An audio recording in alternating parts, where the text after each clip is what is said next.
True story time. I was about 4 or 5 years old, and my parents had just separated. My mom was living in a two-bedroom apartment. I had my own room, but I preferred to sleep in her bed whenever I was staying with her. Our two bedrooms were at the end of a hallway, directly across from each other. Our apartment was on the first floor, and I remembered that it was in the middle of the summer, and my mom had a window open her room, which was directly behind the bed, above the headboard. Anyways, I woke up in the middle of the night and remember sitting up and seeing that our cat was sitting in the doorframe of my mom's room. Her door was open, and you could partially see into my bedroom. This was strange because our cat was typically always in bed with us. As I was watching him, he walked into my bedroom and meowed. I turned to face my mom and wake her up. In the 3-4 seconds it took her to wake up and ask me what was wrong, we both looked back up in the doorframe, and there was a man standing by my open door, making his way out of my bedroom.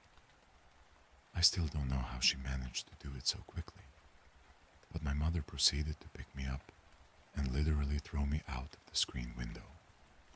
Again, we were on the first floor, and it was maybe a 3-foot drop to the ground. She quickly followed, and we were able to start screaming for help, and someone called 911. The police came, but didn't see any signs of forced entry. Only that our front door was unlocked, which led them to believe the man must have exited that way. The strange thing was that my mom swore, up and down, that she had locked the door that night, with the deadbolt and chain lock. About a week later, she was cleaning the kitchen and opened up our water heater closet and found a notebook with names and drawings, as well as a pair of gloves and some gum wrappers. The police were called again, but all they could do was speculate that the man had been in our house and hid until we were asleep. Edit. Just to clarify, our apartment was on the ground level, so my mother didn't hurl me into potential paralysis. Just a 3-ish foot drop to grass. A terrifying but true story I experienced when I was 12. I moved to my dad's when I was 10 and didn't know anyone in the area, except for the family my dad was friends with. Single mom with 3 kids. Luckily, there was a girl a couple years older than me, 12 at the time I met her, and we got to know each other a little over a couple years. We weren't close, but ended up having the same friends. One night, my friend Rob was hanging out with her and her younger brother. They happened to be in the house alone because my friend's mom was at work, which is where this gets terrifying and sad. Her mother has been helping this one lady through her work and got to know her fairly well. She found out her sister was in a mental institution and was let out recently. The night Rob is hanging out with my friend, they get a knock on the door. My friend thought it was just their mom. She knocks a certain way when coming in and answered it without thinking. Rob wasn't supposed to be there, and he took off through the window to his house down the road. He never thought twice about it. Wasn't her mom.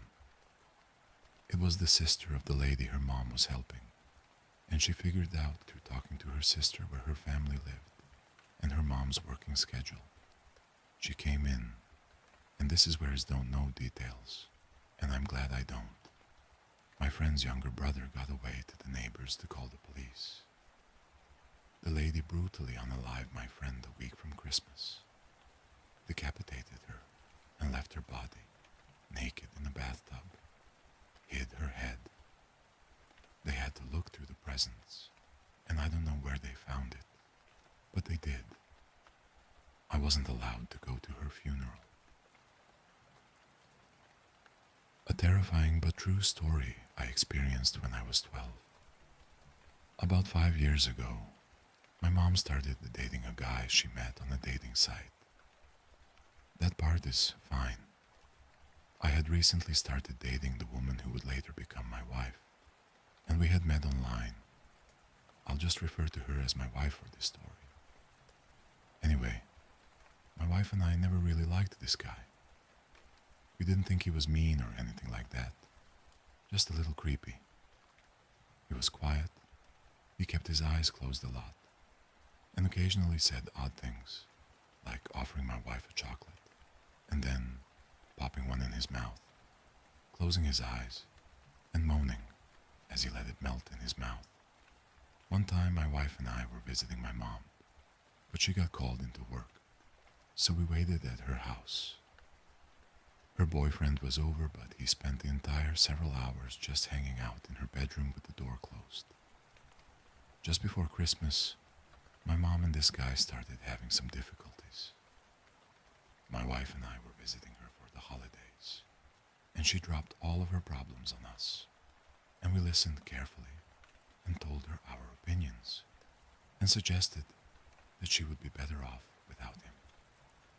She already had her mind made up, though, and decided to break up with him on Christmas Eve. We spent the night at my mom's and got up early on Christmas morning to visit my dad at his house. We didn't plan to spend the night at my dad's, but we got snowed in, which was actually a nice Christmas surprise. The next day we left as soon as we could get through the snow, and my wife suggested that we stop by my mom's house on the way so that we could see if she was okay. My wife just had a really bad feeling about my mom's now ex-boyfriend. My mom's car was in the driveway, but that doesn't mean much because she lives close enough to work that she often walks, and it hadn't snowed in her town.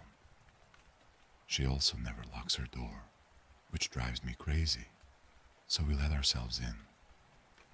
That's when we see blood oozing out of the refrigerator's water dispenser.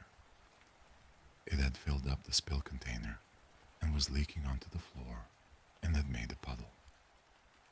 My wife screamed and I freaked out. I fully expected to see my mom's head in the freezer. I nervously opened the freezer to find a bag of frozen cherries that had been opened, crammed into the freezer so that it fell onto the ice dispenser and melted. This is the late 80s, early 90s. I was around 6 to 7 years old. I am at home with my sister, who was 14 to 15 at the time. We grew up in a small Texas town.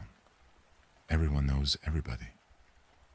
We are home alone this particular night, and my folks let my sister babysit me frequently. Anyway, it is about 8 p.m. in the winter, so it is dark, and we are in the common room since that is where the TV was.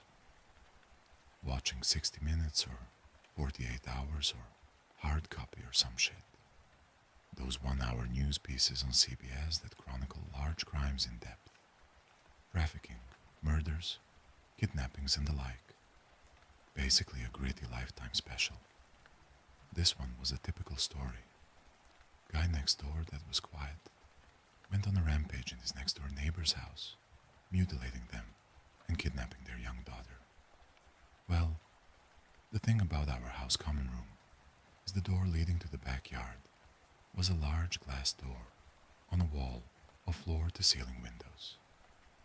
Nothing but blackness beyond it, unless you have the backlight on. We did not. The front door is on the other side of the room, with a small entryway. This is a solid door, so you cannot see what is beyond it, with a glass storm door on the outside of it. About 45 minutes into the show, they are talking about the ongoing manhunt for this crazy guy, and bang bang, our front door bangs like crazy. We jump the fuck up and scream like banshees. Dead silence now. The only lights on in the house are the kitchen down the hall from the common room we were in, and the light from the TV. We start thinking something on the porch. We had some planters and a rocking chair out there, had simply blown against the door. This was West Texas. Crazy strong winds out that way. Well, a minute or two of silence, and us holding each other post-adrenaline overdose passes. Just when we are about to declare everything is safe, we hear the storm door on the outside of our front door close. Fuck.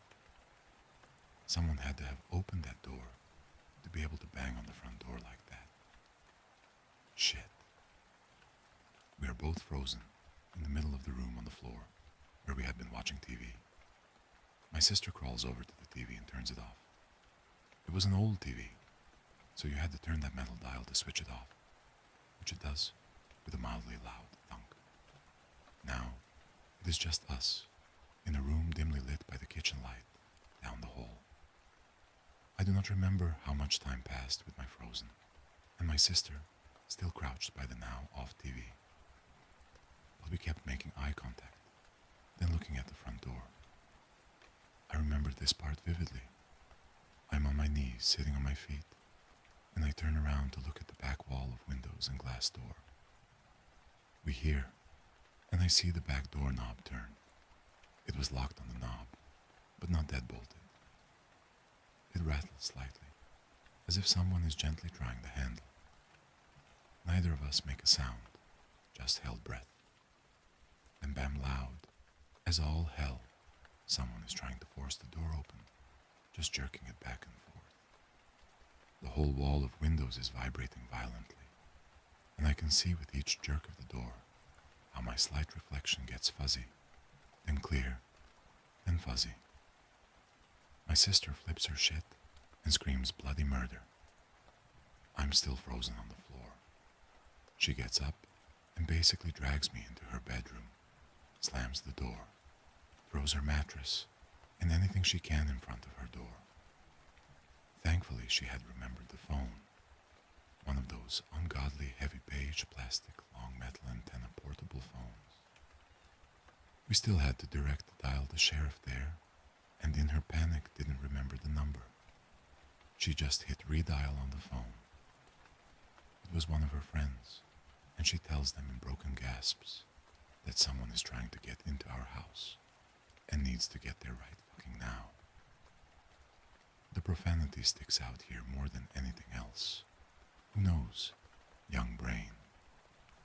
I'm curled up on the floor and cannot stop shaking. We don't hear anything else until we see the headlights of my sister's friend and her parents driving up to the house. We never did find out who was at the door or why. There were no signs of anything happening, but a couple of scuff marks on the bottom of the back door that we could not remember if they were there beforehand or not. Nothing like that has happened to me or her since. But for damn sure, we never forget to lock